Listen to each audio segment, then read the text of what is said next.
je pense déjà que le fait qu'il y ait un code du travail, que le même droit soit applicable partout et pour tous, c'est plutôt une bonne chose.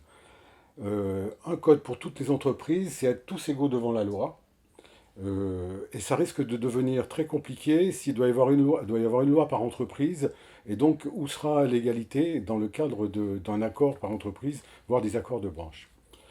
Euh, Deuxième chose, c'est que le Code du travail, il est censé participer à rétablir un certain équilibre entre les parties qui ne sont pas égalité dans le contrat de travail. Hein, il y a donc euh, du côté employeur le pouvoir de licencier, d'organiser le travail qui lui appartient. À l'inverse, ça n'existe pas. Donc le Code du travail, il est rempli de règles qui sont censées rapporter cet équilibre de façon à permettre à ce qu'il y ait un minimum d'égalité qui soit rétabli. Alors quand on va supprimer des clauses du Code du travail pour l'alléger et le faire le plus light possible aujourd'hui, ce sera donc nécessairement au détriment de la partie la plus faible, puisque c'est la partie la plus faible qui est censée être protégée avec le Code du travail. Voilà. Alors déjà, les rapports de force sont très inégaux au sein des entreprises. Hein, dans les grandes entreprises, on peut avoir des accords qui permettent d'aller bien au-delà de la loi et de faire des améliorations. Dans les plus petites, il n'y a que le Code du travail, avec tout ce qu'il contient. Et donc, vouloir alléger le Code du travail, c'est encore affaiblir ceux qui sont les plus faibles aujourd'hui. Hein, donc, c'est une deuxième raison pour laquelle il faut continuer à avoir un Code du travail qui soit suffisamment consistant pour que tous les salariés puissent être à égalité pour faire respecter leurs droits. Alors, question, est-ce que c'est trop gros et trop complexe? Moi, je dirais qu'au XXIe siècle, hein, est-ce qu'il faut s'émouvoir que le monde du travail ait obtenu un minimum de règles qui permettent d'effectuer le travail dans des conditions qui permettent de garantir la sécurité physique et matérielle dans un pays développé comme la France? Déjà, ainsi, évidemment, si on n'a pas besoin si on n'a plus besoin de règles, il n'y aura plus besoin de code. Mais c'est une question. Alors, est-ce qu'il est trop gros?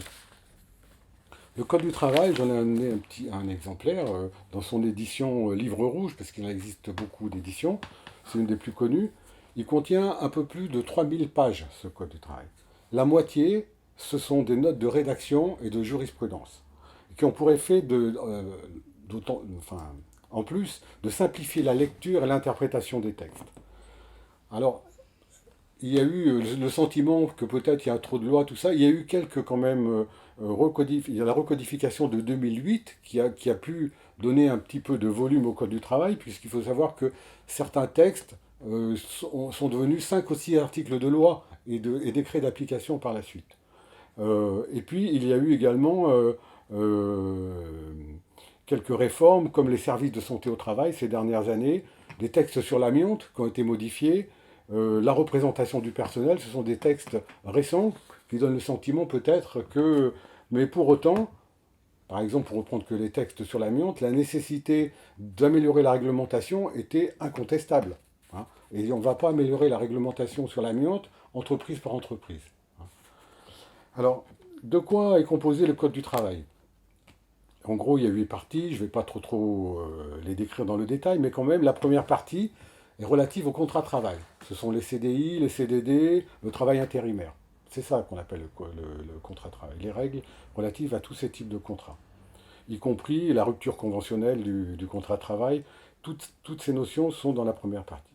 La deuxième partie, c'est relatif à la représentation du personnel, à la négociation, au temps de travail. Ensuite, il y a le salaire et toutes ces questions-là. Alors la partie sur le temps de travail, il faut savoir aujourd'hui, c'est celle qui a fait gonfler le plus hein, le Code du travail avec toutes les dérogations qui ont été accordées aux entreprises en matière de durée du travail. Et il faut savoir également que la dernière loi d'un ministre